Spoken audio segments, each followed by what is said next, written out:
안녕하세요, 써니즈입니다. 오늘은 아나운서 이금희님의 책 우리 편하게 말해요를 소개해 드릴게요. 서점에 갔다가 우연히 보게 된 책인데요. 제가 어렸을 때 방학이 되어 할머니 집에 가면 할머니는 늘 아침마당을 틀어놓고 계셨어요. 그때 이금희 아나운서의 목소리에서 느껴지는 따뜻함이 너무 좋았던 기억이 나더라고요. 오늘은 말을 잘하려면 가장 기본이 되는 것이 무엇인지 알아볼게요. 우리 마음하고도 연결되어 있는 것 같습니다. 언어는 존재의 집. You are what you eat. 영어로 시작해서 죄송합니다. 당신이 먹는 것이 곧 당신이라는 뜻이죠. 저는 이 말을 다음과 같이 바꿔보겠습니다. You are what you say. 당신의 말이 곧 당신입니다. 프랑스의 유명 미식가가 그랬다죠. 당신이 먹은 것을 말해주세요. 그럼 당신이 어떤 사람인지 알려드리죠. 마찬가지로 저는 말하고 싶습니다. 당신이 하는 말을 들려주세요. 그럼 당신이 어떤 사람인지 알려드리죠. 필요한 순간에 해야 할 말을 적절하게 하고 싶으시죠. 내가 어떤 사람인지 내 말이 알려준다고 하니 더욱더 그럴 테죠. 그런데 말하기가 어려운가요? 말하는데 자신감이 없나요? 당연합니다. 배운 적이 없으니까요. 누구도 제대로 가르쳐 준 적이 없으니까요. 지금도 있는지는 모르겠지만 예전에는 웅변 학원이 동네마다 있었습니다. 웅변 대회가 학교마다 있었으니까요. 목청을 높여서 소리를 질러야 귀를 기울이는 시대였던가 봅니다. 이 연사 두 손 모아 외칩니다. 어린이 웅변가들은 방공 이념을 소리 높여 외치곤 했습니다. 그런데 지금 누군가 웅변을 하고 웅변 대회가 열린다면 어떨까요? 잠깐 흥미를 느낄지는 몰라도 누구나 참여하고 싶지는 않을 겁니다. 웅변의 시대는 저물었고 지금은 대화의 시대니까요. 웅변학원 말고 조근조근 말을 잘하는 방법을 알려주는 학원이 있었으면 좋겠습니다. 모두가 아나운서 아카데미에 다닐 수는 없는 노릇이니까요. 생각해 볼까요? 우선 우리가 놓치는 것부터요. 말을 하려면 먼저 들어야 해요. 잘 듣지 않고 말을 잘하기란 불가능합니다. 영어를 배울 때 어땠는지 떠올려 보세요. 알파벳을 배우고 단어를 익힌 후에 문장을 만듭니다. 스피킹을 하려면 리스닝부터 해야 했죠. 제대로 들어야 제대로 말할 수 있습니다. 말을 하기 전에 아기는 무엇을 할까요? 엄마가, 아빠가, 어른들이 하는 말을 듣죠. 말하기 위해 듣는 겁니다. 영어도 그렇습니다. 어설프게나마 영어를 익히면 팝송을 들으며 이해해 보려고 헐리우드 영화를 자막 없이 보려고 애를 씁니다. 단어 하나라도 귀에 들리면 얼마나 기뻤던지. 하지만 우리말을 할 때 우리는 잊어버립니다. 제대로 들어야 제대로 말할 수 있다는 명제를요.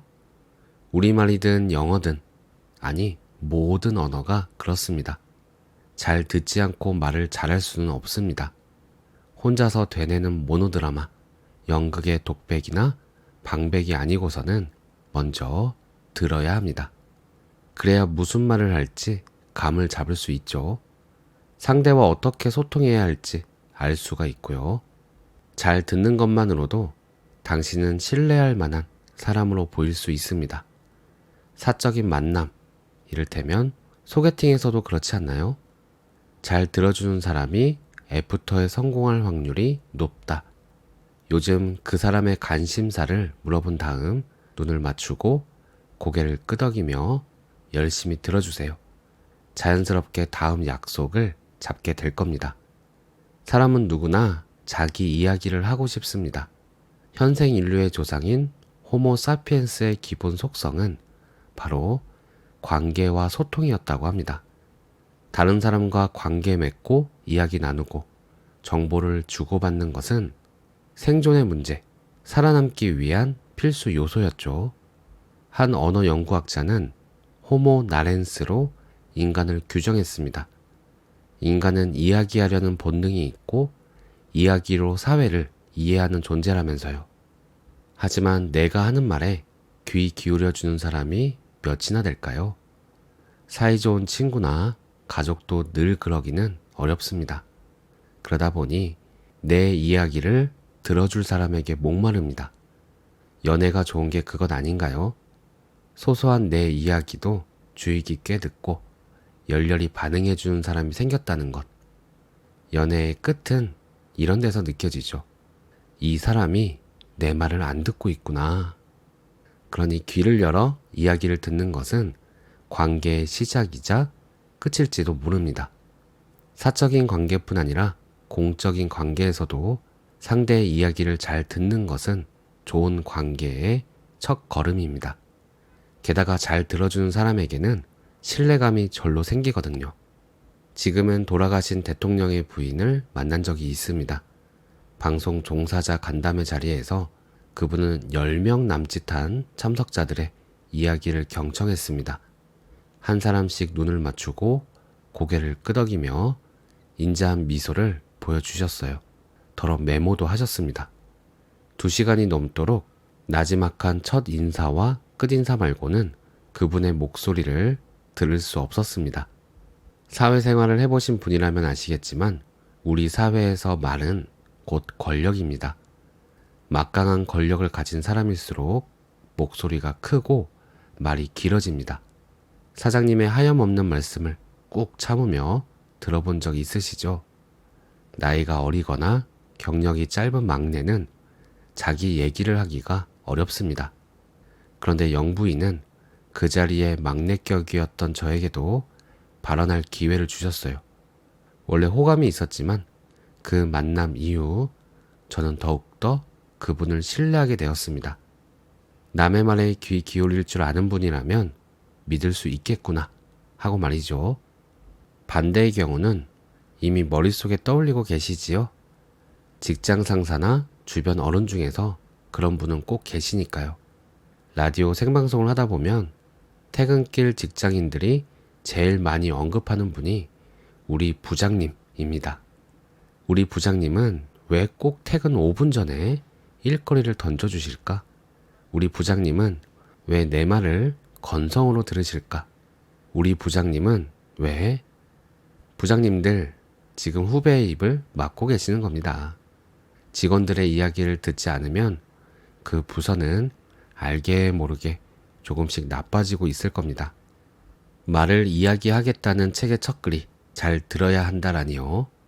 더군다나 코로나로 너나 없이 마스크를 쓰고 상대방을 대하는데 저 사람이 내 말을 잘 듣고 있는지 알 수 있을까요? 정답은 짐작하시는 그대로입니다. 온몸으로 공감하고 있다는 사실은 마스크를 뚫고도 전달됩니다. 스마트폰과 노트북 넘어서도 고스란히 느껴집니다. 말을 잘 듣고 나서야 당신은 말을 잘 할 수 있을 겁니다. 당신이 하는 말이 곧 당신입니다. 철학자 하이데거도 말했습니다. 언어는 존재의 집이라고요. 당신의 집은 어떻습니까? 이금희 선생님의 말씀을 들으면서 이런 생각이 들었어요. 어떻게 하면 나 자신과의 소통도 잘할 수 있을까? 내가 잠시 빌린 이 몸과 마음이 내 뜻대로 잘 안 될 때도 많잖아요. 하면 안 되는 줄 알면서도 할 때도 있고, 스스로 고통스럽게 하는 마음이 들 때도 있고, 어떻게 해야 내 몸과 마음에게 내 뜻을 잘 전달할 수 있을까? 그래서 함께 잘 살아볼 수 있을까? 마찬가지인 것 같아요.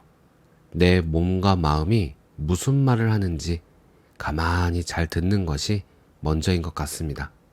그래야 무엇을 하든지 간에 하나가 되어 한 뜻으로 할 수 있지 않을까 하고 말이죠.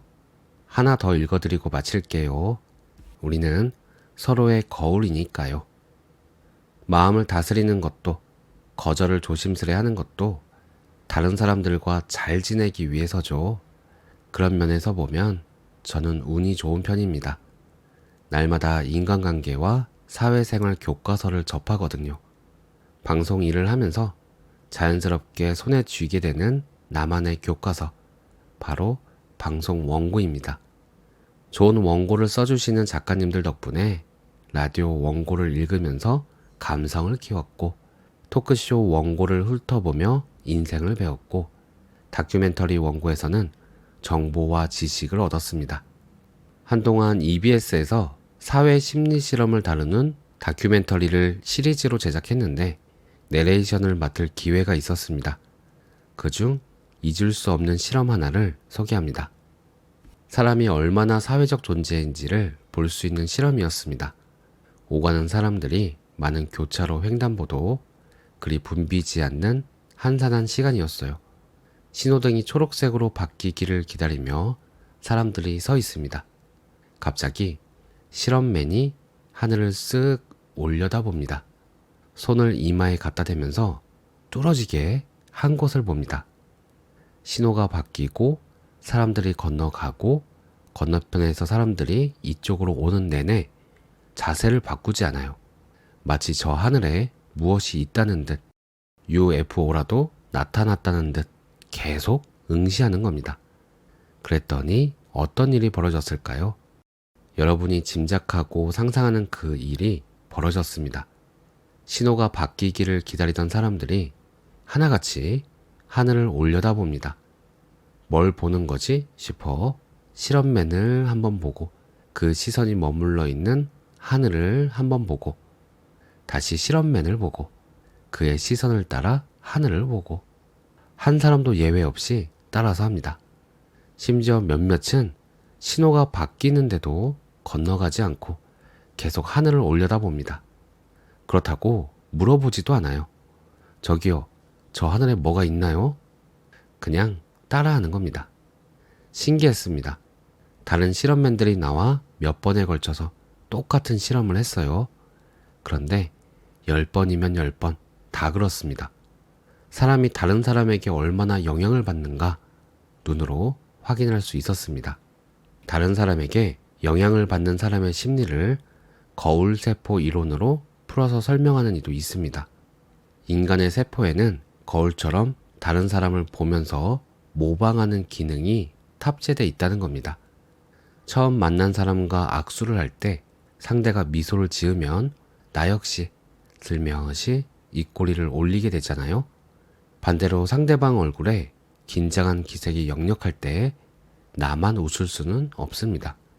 인간이 학습을 해온 것도 거울세포의 작용 때문이라는 주장도 있습니다. 아이들이 자라나면서 사회화하는 것도 마찬가지고요. 우리말 중에도 그런 표현이 있잖아요. 친구 따라 강남 간다. 부와 내동하는 사람의 심리를 염두에 두어야 하는 사람들이 바로 인플루언서 아닐까요? 전에는 텔레비전이나 라디오에 출연하는 연예인이나 유명인이 여러모로 조심해야 했다면, 지금은 각종 SNS나 1인 방송으로 수많은 팔로워나 구독자들이 지켜보는 인플루언서, 유튜버, 크리에이터들이 그래야 할 겁니다. 자신의 영향력이 어느 정도인지를 충분히 인식하고 말 한마디라도 조심해야 하는 시대입니다. 실제로 100만 구독자 채널의 크리에이터가 방송에 나와 이런 말을 하기도 했습니다. 구독자가 얼마 안 될 때는 이런저런 말을 생각나는 대로 막 했는데 어느덧 100만 명이 넘어가자 겁이 나기 시작했다고요. 훨씬 더 조심해서 말을 하게 된다고 했습니다. 인플루언서라는 호칭은 영향을 미치는 사람이라는 걸 의미하지요. 방송 일을 하면서 제가 저만의 교과서인 방송 원고를 통해 조금씩 깨우쳤듯, 새로운 시대에 새로운 영향력을 미치는 분들도 부디 그러하시기를 바랍니다. 우리는 서로 배우고 닮아가고 따라하는 사람들이니까요.